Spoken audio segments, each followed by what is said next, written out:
Family is mourning the loss of their 19-year-old son who died suddenly over the weekend. His passing has sparked questions about why hospital appointments were canceled because of COVID-19, despite there being no cases in Yorkton. Allison McKinnon explains. Looking at pictures of his 19-year-old son, Aaron, Mark Ogden is left wondering why he had to die.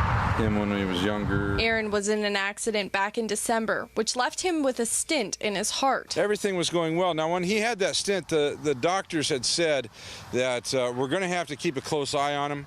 You know, we're going to have to check this stent again and make sure everything's okay.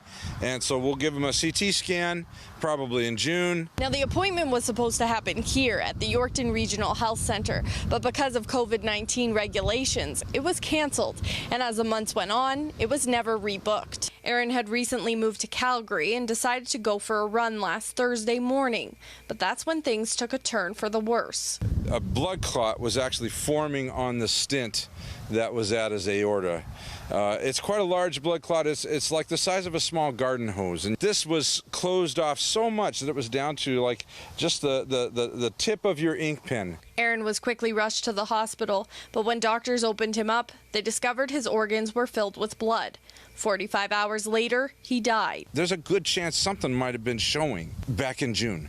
And if they had even seen a little dot, you know they would have gone in and done some simple procedure, an angioplasty, which is a day surgery now. Something very simple. He would have been in, out, and carried on. And he'd be walking with us today. But because of COVID rules, they decided to shut this down. They didn't check him out, and now he's dead.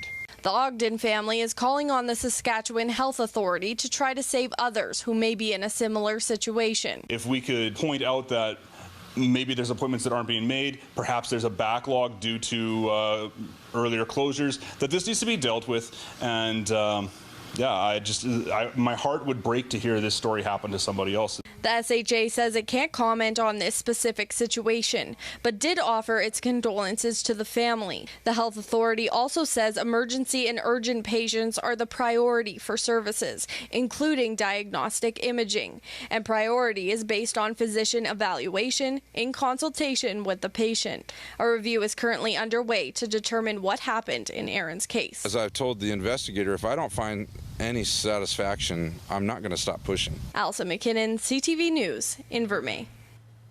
The Regina Public School